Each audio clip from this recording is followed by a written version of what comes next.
Hello everyone, જાગૃત આવાજમાં તમારું સ્વાગત છે. મારું નામ છે રવિરાજ. આ લેક્ચર સિરીઝમાં આપણે ડિસ્કસ કરવાના છીએ previous year question paper of BEE basic electrical engineering first year course. શરૂઆત કરીશું સમર 22 પેપરના ડિસ્કશનથી. તો બેટા આ ડિસ્કશન્સમાં આપણે શું કરવાના છીએ, તો દરેકે દરેક ક્વેશ્ચન, ચાહે ઓપ્શનલ હો ક્યાં તો કમ્પલસરી હો, દરેકે દરેક ક્વેશ્ચનનું ડિસ્કશન કરીશું. થિયોરેટિકલ ક્વેશ્ચન હશે તો એ ક્વેશ્ચનનું ફ્રેમવર્ક કેવું હોવું જોઈએ, કયા પોઈન્ટ્સ લખવાના એ હું તમને જણાવીશ. 3 માર્કમાં કેટલા લખવાના, 4 માર્કમાં ક્વેશ્ચન આવે તો કેટલા લખવાના, 7 માર્કમાં કેટલા લખવાના. એના કરતા વધારે એ કોન્સેપ્ટની આસપાસના કોન્સેપ્ટ્સ પણ બ્રીફલી ડિસ્કસ કરી આપીશું. બરાબર છે.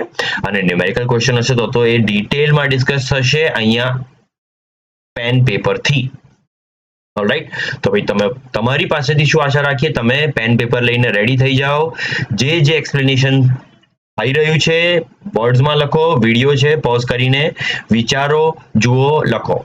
ઓલરાઈટ, ચાલો શરૂઆત કરીએ ડિસ્કશનની શરૂઆત કરતા પહેલા જલ્દીથી મારો પરિચય આપી દઉં, ઇન્ટ્રોડક્શન. તો બેટા મારું નામ રવિરાજ. બેકગ્રાઉન્ડ મારું તમારા જેવું જ છે. ગુજરાતી મીડિયમમાં સ્કૂલિંગ થયું, 12મું બોર્ડ ગુજરાતી મીડિયમમાં લખ્યું. એના પછી તરત જ આપણે એન્જિનિયરિંગ કરવું હતું. એન્જિનિયરિંગની એક્ઝામ્સ એ વખતે AEEE હતી, JEE હતી, આપી. નિરમા યુનિવર્સિટીમાં બીટેક એન્જિનિયરિંગ એડમિશન મળ્યું. ઇલેક્ટ્રિકલ એન્જિનિયરિંગ કર્યું મેં નિરમા યુનિવર્સિટીથી. ત્યાર પછી જોબ કરી, ત્યાર પછી masters MTech from NIT Surat, specialization power systems, and PhD from IIT Bombay Electrical Engineering Department. IIT Bombay Electrical Engineering Department થી PhD. Alright, વર્ક એક્સપિરિયન્સની વાત કરીએ તો બેટા 1 વર્ષ બીટેક પછી તરત 1 વર્ષ જોબ કરી, પરંતુ એ છોડીને માસ્ટર્સ કરું એટલે માસ્ટર્સ માટે ગયા. કોચિંગની વાત કરીએ તો 2014 થી ગેટ કોચિંગમાં હું કન્ટિન્યુઅસલી કાર્યરત છું. એઝ અ ફ્રીલાન્સર કામ કરી રહ્યો છું અને અલગ અલગ સબ્જેક્ટ્સ અલગ ઇન્સ્ટિટ્યુશન સાથે એસોસિએટ થઈને ભણાવી રહ્યો છું. સબ્જેક્ટનું લિસ્ટ તમે જોઈ શકો છો, ઇન્સ્ટિટ્યુશનનું લિસ્ટ તમે જોઈ શકો છો. I am comfortable delivering lecture in all languages, English, Hindi and Gujarati. Gujarati કારણ કે સ્કૂલિંગ ગુજરાતી મીડિયમમાં છે. ઇંગ્લિશ કારણ કે બીટેક, એમટેક, PhD બધું English. Of course lecture delivery majority હું હિન્દીમાં કરતો હોઉં છું, બીકોઝ મોસ્ટલી સ્ટુડન્ટ્સ મેં ભણાવ્યા છે એ બધા લગભગ ઘણા બોમ્બેમાં છે, ઘણા પુણેમાં છે, મહારાષ્ટ્રના રિજિયનમાં ઘણું ડિલિવરી આપી છે. ઓલરાઈટ, ઇંગ્લિશમાં પણ ડિલિવરી થઈ છે. આપણા રાજકોટ, વિદ્યાનગર, વડોદરાના સ્ટુડન્ટ્સને પણ ભણાવ્યા છે, જ્યાં હિન્દીમાં ડિલિવરી થઈ છે, ગુજરાતીમાં ડિલિવરી થઈ છે, 11th-12th ફિઝિક્સ પણ આપણે ભણાવ્યું છે.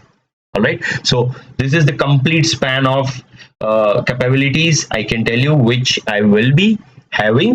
અને જાગૃત આવાજ સાથે જોડાવાનું એક જ કારણ છે, આમ તો ઘણા કારણ છે પણ મુખ્ય કારણ એ કે જાગૃત આવાજની જે ડિસિઝન લેવામાં આવે છે એ બધા સ્ટુડન્ટ કેન્દ્રિત હોય છે.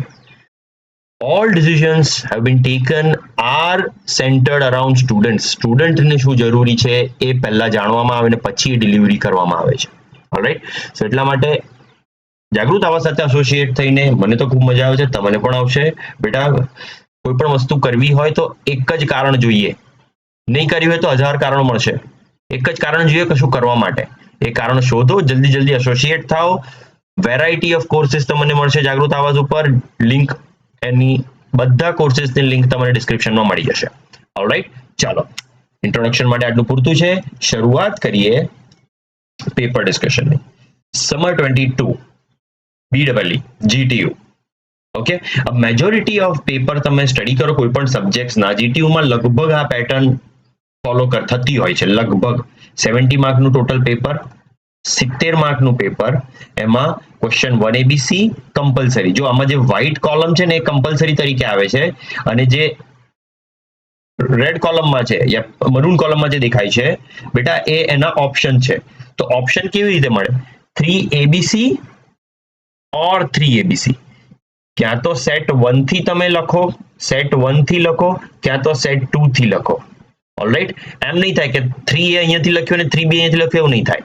ઓલરાઈટ, તો ક્વેશ્ચન પેપર લગભગ આવી રીતે હોય છે.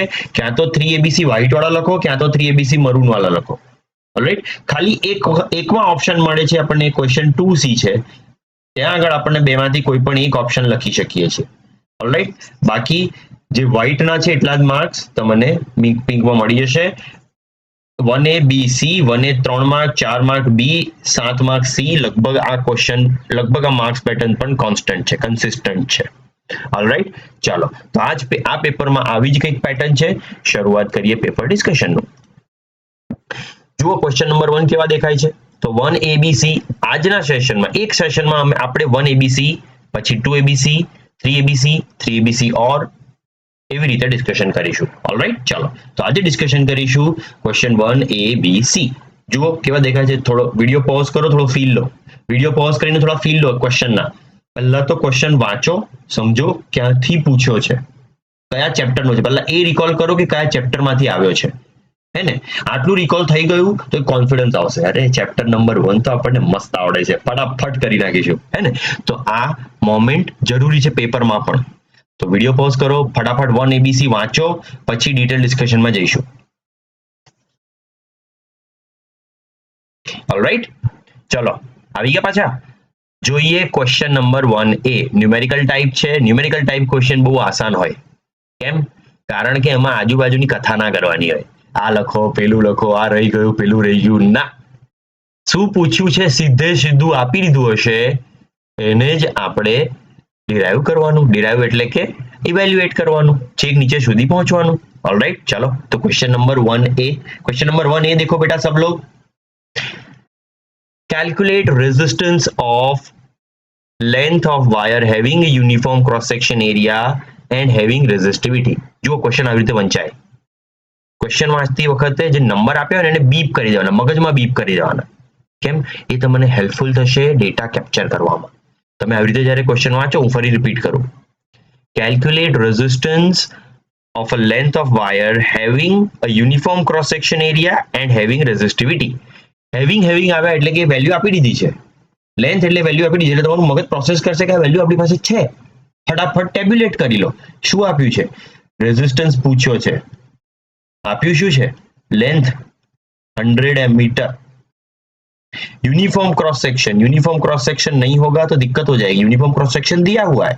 Uniform cross section is 0.02 mm square and resistivity 40 micro ohm centimetre.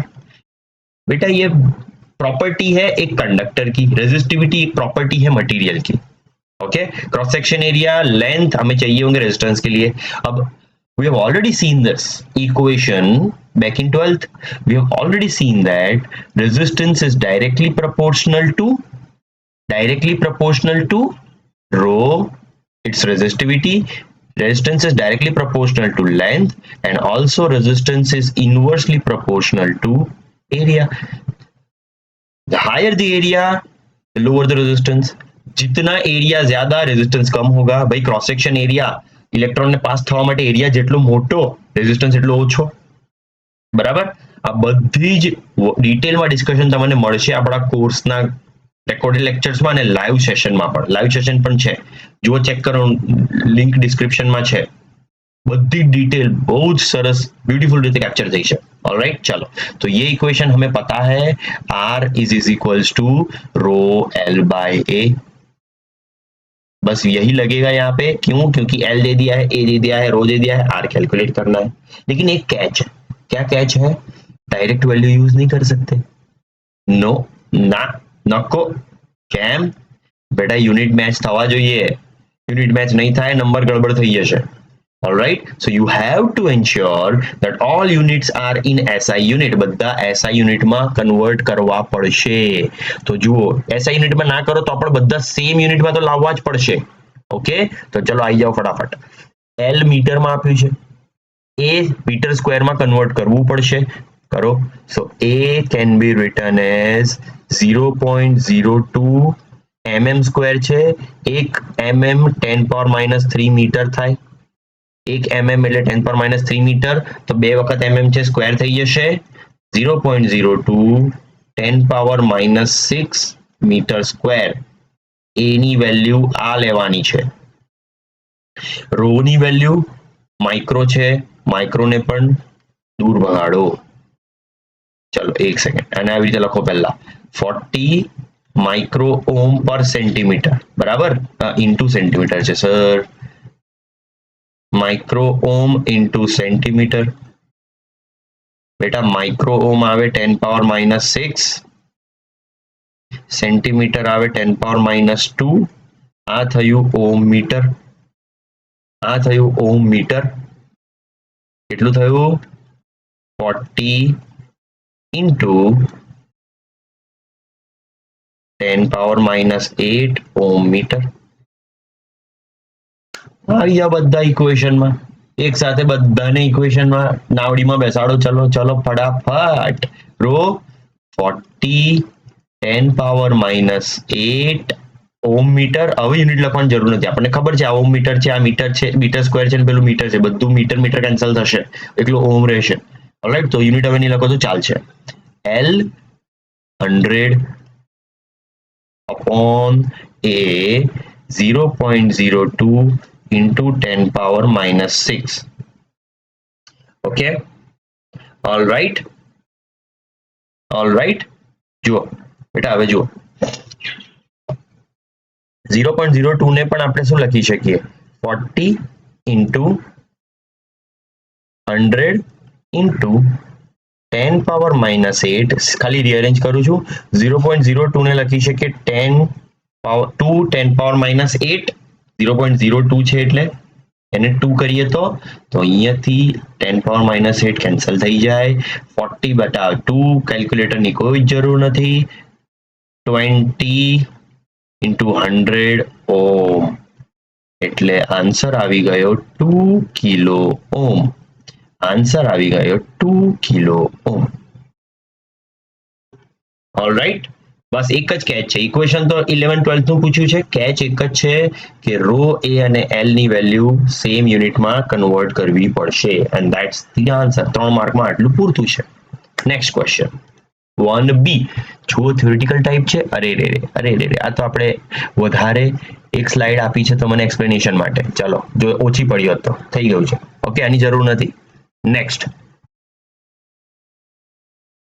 1b theoretical question છે હા શું લખ્યું છે પહેલા ક્વેશ્ચન વાંચો ફી લીધી હતી ને ફી લીધી હતી એમાં શું ક્લિક થયું હતું થયું તો હશે કિર્ચોફ લો સર કિર્ચોફ લો તો થયો પણ કયો કિર્ચોફ લો બે કિર્ચોફ લો છે we have two different Kirchhoff's law.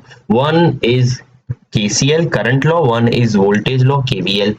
One is applicable at junction, one is applicable into mesh या network. All right. यहाँ पर आपको इनडायरेक्टली हिंट दी गई है कि कौन सा किर्चॉफ्स लॉ लिखना है वो आपको कैच करना पड़ेगा बेटा यहाँ पर केवीएल के लिए हिंट दी गई है कैसे पहले वो एक्सप्लेन करता हूं देखो Kirchhoff's law voltage Kirchhoff's law या करंट किर्चॉफ्स लॉ नहीं लिखा है क्या लिखा है explain Kirchhoff's law for DC series network बेटा एक नेटवर्क के लिए अप्लाई करना है अब हमें ये पता है कि केसीएल जंक्शन पे लगता है केवीएल लूप या मैश या नेटवर्क में लगता है तो डीसी सीरीज नेटवर्क है तो बोले तो केवीएल पूछा है ये समझना पड़ेगा एक मार्क तो ये समझने में ही आ गया आपका समझ लिया उसके बाद अब बात करते हैं केवीएल की ठीक है तो लिखना कैसे है मैंने आपको बताया था थ्योरेटिकल मैं आपको डेमो दे देता हूं देखो ये जो है ना ये हैंड रिटन सॉल्यूशन है मेरे खुद के हैंड राइटिंग है ऑफ कोर्स आपको अभी दिखेंगे नहीं यहाँ पे क्योंकि जगह कंस्ट्रेंट है राइट लेकिन ये पीडीएफ वर्जन में आपको अपने ऐप पे मिल जाएंगे नीचे कोर्स लिंक जो दिया है उसमें ही आपको पीडीएफ वर्जन में भी मिल जाएंगे वीडियो रिकॉर्डेड लेक्चर्स भी मिल जाएंगे ये यूट्यूब वाले तो है ही उसके अलावा दूसरे भी ठीक है तो रिफर करो उसको मैं आपको यहाँ पर मेरा तात्पर्य इसको इंक्लूड करने का यही है कि मैं आपको ये बता पाऊं कि किस तरह से क्वेश्चन लिखना है क्या क्या इंक्लूड करना है तो बेटा देखो सबसे पहले आपको पहली लाइन में लिखना है कि केवीएल की बात हो रही है दूसरी लाइन में लिखना है उसका स्टेटमेंट जो मैंने ऊपर लिखा है स्टेटमेंट केवीएल का स्टेटमेंट और उसके बाद पूरा कच्चा चिट्ठा लिखना है आपको design determination of sign KVL में आपको साइन कन्वेंशन डिस्कस करना बहुत जरूरी है 4 मार्क में आपको इतना लिखना है यह है डिटर्मिनेशन ऑफ साइन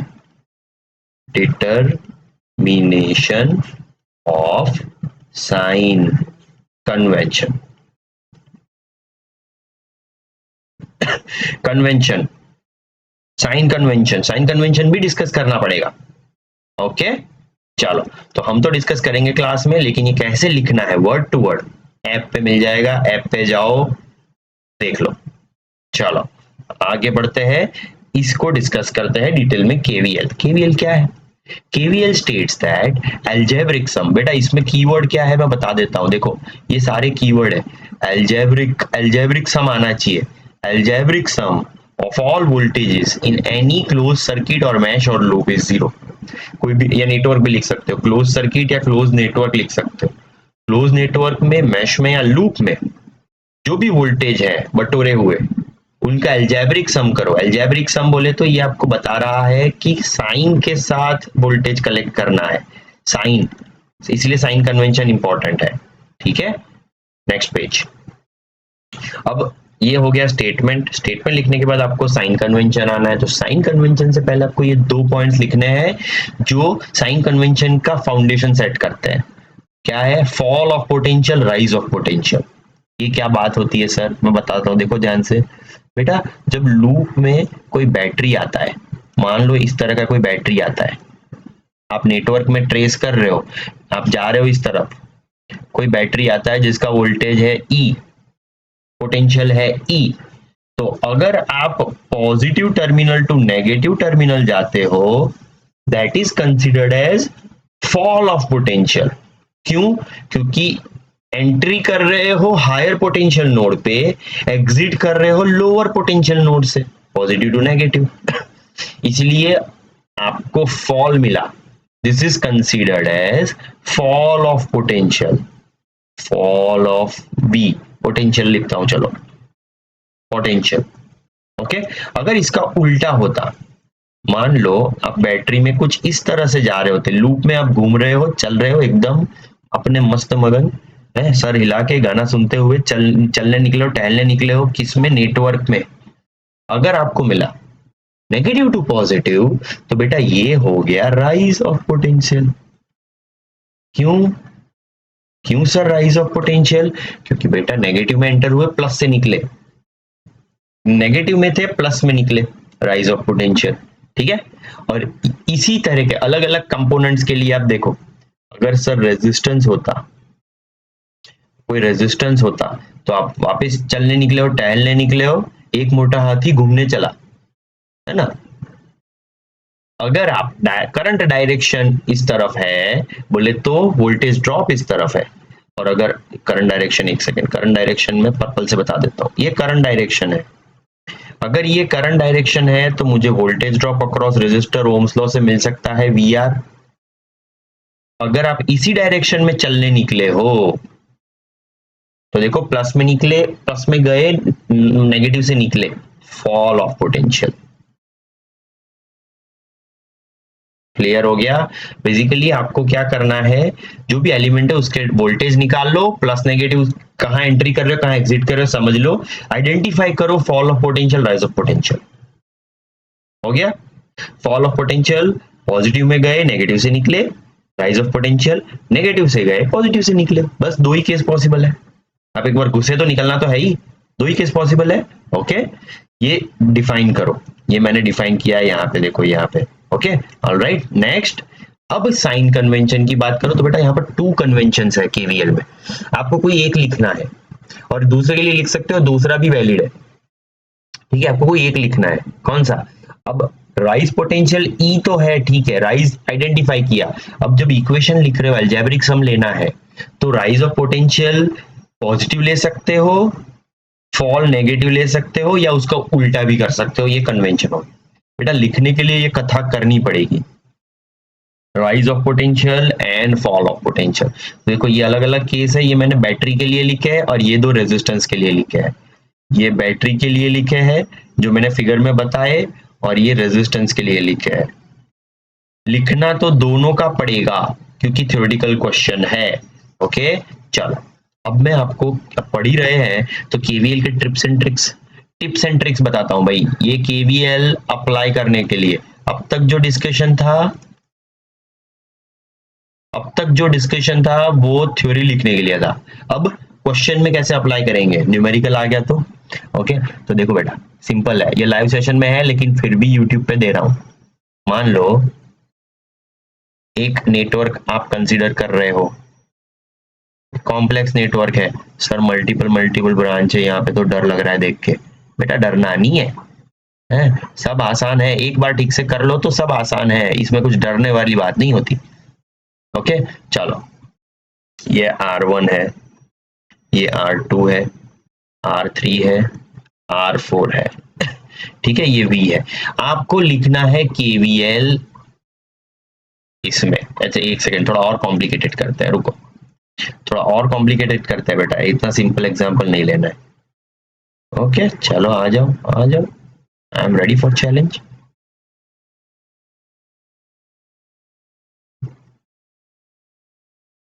यहाँ पर एक और रेजिस्टेंस भी लगा देते हैं। चलो मैं ट्रिप्स बता, trip trip trick tricks tricks tricks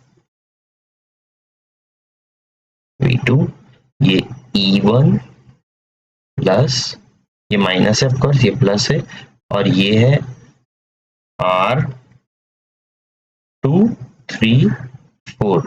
मान लो आपको KVL लिखना है A B C D A, और आप इस डायरेक्शन में घूमने निकले हो, टहलने निकले हो, तो KVL कैसे लिखोगे? मैं बोला अलजेब्रिक सम। ओके, अभी KVL लिखने के लिए सबसे पहले आपको करंट डायरेक्शन अज्यूम करना पड़ेगा। मान लो ये I1 है, यहाँ पर I2 जा रहा है, तो ये I1 माइनस I2 रहेगा। ठीक है, ये मैं करंट डायरेक्शन ले रहा हूँ। अब करंट डायरेक्शन लिया तो बेटा करंट की वजह से रेजिस्टेंस, रेजिस्टेंस और करंट की वजह से वोल्टेज ड्रॉप होगा, ये प्लस माइनस होगा, R2 प्लस माइनस होगा, और यहाँ पर ये करंट आएगा यहाँ पे I1 प्लस माइनस। ठीक है, यहाँ पर I1 आएगा, ये I2 यहाँ पर I1 आएगा, क्यों? क्योंकि I1 माइनस I2 यहाँ से आ रहा है, I2 आ रहा है, जंक्शन पे मिलेंगे, I2 टकराएगा, 0 I1। ओके, तो यहाँ पर R5 में से करंट जा रहा है, R5 में से करंट जा रहा है I1। ओके चलो, अब हमें KVL लिखना है। KVL के लिए बहुत जरूरी है आप सारे कंपोनेंट के अक्रॉस वोल्टेज निकाल लो पहले। तो रेजिस्टेंस के अक्रॉस वोल्टेज मिल गए, I1 R1, I2 R2, I1 R5, सारे रेजिस्टेंस जो आ रहे हैं, क्लियर है? सारे जो रेजिस्टेंस आ रहे हैं उसके अक्रॉस वोल्टेज मिल गए आपको, और ये बैटरी के अक्रॉस तो वोल्टेज है ही। इन वोल्टेजेस को मिला के KVL लिखो। कैसे? देखो, अब राइज फॉल लिखने के लिए था, मैं आपको यहाँ और आसान भाषा में समझा रहा हूं, एकदम और जो सिंपल कर दो તમારા માટે। જો પ્લસ માં એન્ટર થયા તો એન્ટ્રી વાળા સાઇન લઈ લો, બધા એન્ટ્રી વાળા સાઇન લઈ લો, બધાના એન્ટ્રી વાળા સાઇન કલેક્ટ કરો। તો પ્લસ માં એન્ટર થયા, વોલ્ટેજ નો સમેશન કરવાનું છે, I1 R1 પ્લસ માં એન્ટર થયા, અહીંયા R2 માં પણ પ્લસ માં એન્ટર થઈએ છે, I2 R2। હવે E1 માં માઇનસ માં એન્ટર થઈએ છે બેટા, E1 માં માઇનસ માં એન્ટર થયા, જુઓ E1 માં માઇનસ માં એન્ટ્રી થઈ તો માઇનસ વાળું લેવું પડશે।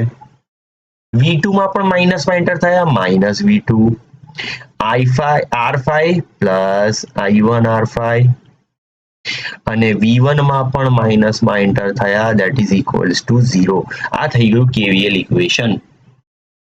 ઓકે, એન્ટ્રી વાળા સાઇન એટલે એન્ટ્રી કન્વેન્શન લીધી તો આ રીતે લખ્યું, આને જ આપણે એક્ઝિટ કન્વેન્શન લખવું હોત તો લખી શકાત, એક્ઝિટ કન્વેન્શન લખવું હોત તો લખી શકાત, આમાં કોઈ ભૂલની ગુંજાઈશ નથી, કોઈ પણ ભૂલ નહીં થાય, 100% ગેરંટી છે। આ રીતે લખો અને પછી જે જોઈતું અને લેફ્ટ સાઈડ રાઈટ સાઈડ લઈ જાઓ, એલ્जेब्रिक ऑपरेशन।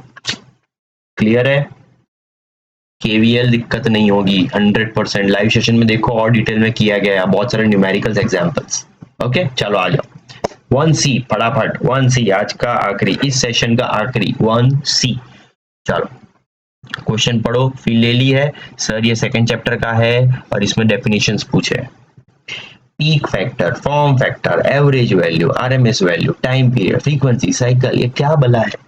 ओहो, इतना सारा पूछ दिया है, ये क्या है बेटा? ये है इस ऑल्टरनेटिंग क्वांटिटी के फंडामेंटल्स।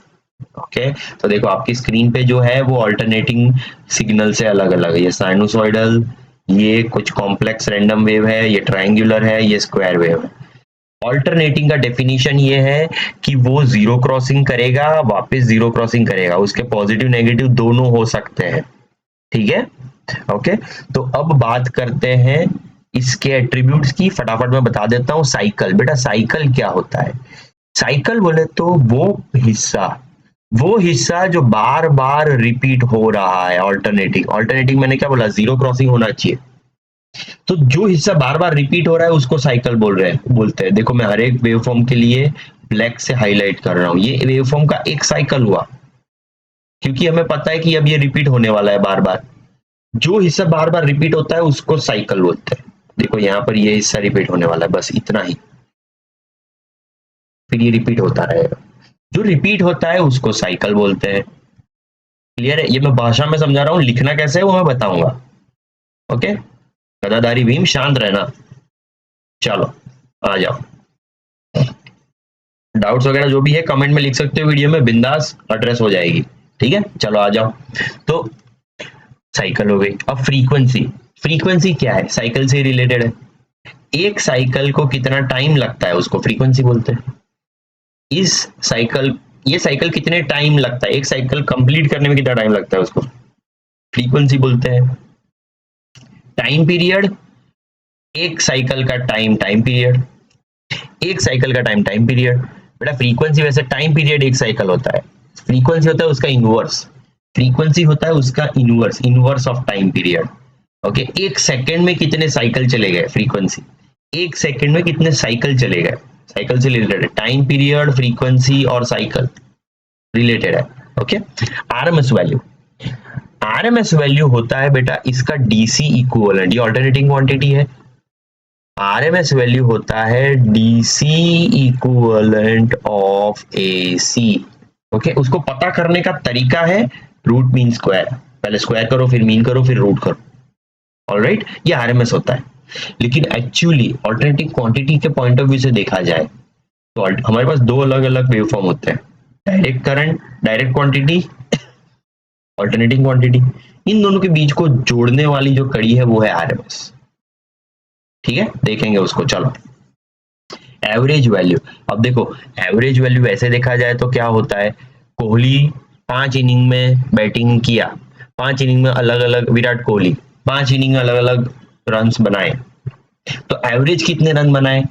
तो इनिंग 1 के रन प्लस 2 के रन, 3 के रन, 4 के रन, 5 के रन, पांचों इनिंग के रन कंबाइन किया, डिवाइड बाय 5 किया, एवरेज मिलेगा। एवरेज बेसिकली क्या होता है, सारी वैल्यू को जोड़ के मीन ले लो, वो एवरेज वैल्यू होता है। लेकिन ऑल्टरनेटिंग क्वांटिटी के लिए, साइनोसॉइडल के लिए ये डिफाइंड होता है ओवर हाफ साइकिल। क्यों? क्योंकि इसमें जो पॉजिटिव साइकिल है और जो नेगेटिव साइकिल है वो दोनों एक जैसी होती है। तो अगर एवरेज ओवर अ साइकिल निकालेंगे, average over a cycle is zero for sinusoidal, sinusoidal के लिए average over a cycle is zero, क्योंकि जितनी पॉजिटिव उतनी नेगेटिव है। इसीलिए इसके लिए एवरेज डिफाइंड है, सिर्फ और सिर्फ पॉजिटिव कंसीडर करो बस, पॉजिटिव वैल्यूज का average, mean. Okay, form factor, form factor ratio है, ये वेवफॉर्म कितना फॉर्म में है वो बताता है, अपना वेवफॉर्म कितना फॉर्म में है, RMS upon average. Peak factor, peak factor ये बता रहा है कितना शूट ऊपर जा रहा है, पीक अपॉन आरएमएस। चलो आ जाओ, डेफिनेशन कैसे लिखना है फटाफट डिस्कस करते हैं। Definition, peak factor, peak factor है ratio of RMS, ratio of peak value to RMS. अगर वेवफॉर्म में देखोगे तो बेटा ये हुआ बीएम, हाईएस्ट हुआ बीएम, और आरएमएस यहाँ कहीं पड़ता है, वीएम बाय रूट टू होता है। साइनोसॉइडल का आरएमएस होता है VM by root two, triangular का आरएमएस होता है VM by root three, square का आरएमएस होता है वीएम। क्लियर है? कैलकुलेट कर सकते हो, कैलकुलेट करने का तरीका है। ओके, चलो तो साइनोसॉइडल का VM by root two, VM by root two 1/√2 होता है 0.707। तो अगर पूरा वीएम यहाँ पे है तो 0.707 कोई बीच में आएगा। ओके, तो ratio of VM upon VRMS is peak factor. Form factor, ratio of RMS, ratio of RMS to average, average. Next average value. अब एवरेज वैल्यू क्या है? Arithmetic mean of ordinates at equal interval over half cycle. बेटा ये half cycle, और इसको equation से लिख सकते हैं आप, इक्वेशन से लिख सकते हैं 1/पाई 0 to pi v of t dt। अब आरएमएस स्क्वायर मीन रूट उल्टा है, square mean root, equation square mean root से आएगा, इक्वेशन आ जाएगा, देखो इक्वेशन आ जाएगा, पहले स्क्वायर करो, चलो पहले स्क्वायर करो भाई, स्क्वायर कर लिया सर, उसके बाद उसका मीन लो, मीन बोले तो कंटिन्यूअस क्वांटिटी है इसीलिए उसका मीन ओवर वन साइकिल, उसका स्क्वायर रूट लो, उसका स्क्वायर रूट लो, रूट मीन स्क्वायर। लेकिन अगर लिखना है तो आपको यहाँ पर डीसी और एसी का लिंक बिठाना पड़ेगा। देखो क्या लिखा है, ये steady state current, steady state current, equivalent steady state current, मैंने जो अभी लाइन बनाई ये इक्विवेलेंट स्टेडी स्टेट करंट है, which is producing the similar heat equivalent to when DC current is flowing। मतलब सर्किट में से जब डीसी जा रहा है तो जितनी हीट होगी ओवर सेम टाइम उतनी हीट अल्टरनेटिंग करंट प्रोड्यूस करता है आरएमएस के लिए। क्लियर है? तो ये हीट पॉइंट ऑफ व्यू से आरएमएस को लिंक करता है, डीसी को लिंक करता है RMS. Time period, time taken for one complete cycle, एक साइकिल को कंप्लीट होने में जो टाइम है वो time period.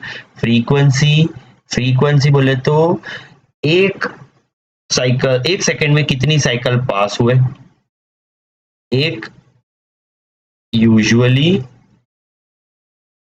Denoted by T, time period T से डिफाइन होता है, डिनोट होता है, फ्रीक्वेंसी उसका इनवर्स, फ्रीक्वेंसी उसका inverse, and last cycle. Cycle क्या होता है बेटा? ये complete set of positive and negative numbers या values which alternating quantity can take. मतलब कोई एक साइकिल है, कोई भी एक ऑल्टरनेटिंग क्वांटिटी लो, ये जो सारे नेगेटिव पॉजिटिव वैल्यू ले सकते हैं उनको जोड़ दो, वो एक साइकिल रिप्रेजेंट करेगा। मैंने वही बोला ना, एक साइकिल। तो देखो समझाना अलग है लेकिन लिखना मतलब वही है, और लिखना शब्दों पे पकड़ होनी बहुत जरूरी है। ऑलराइट, चलो तो भाई आज के सेशन में इतना ही। मजा आ रहा है? लाइक कर दो, शेयर कर दो, कमेंट करो, क्वेश्चन है कमेंट करो, और कोर्स को विजिट करना मत भूलना। लाइव सेशन इससे भी ज्यादा इंटरेस्टिंग है, रिकॉर्डेड सेशन बहुत ही इंटरेस्टिंग कवर कंटेंट करते हैं। ऑलराइट, तो डिस्क्रिप्शन आपको मिल जाएगा BEE का, नीचे से देख लो। मिलते हैं नेक्स्ट सेशन में, तब तक टेक केयर।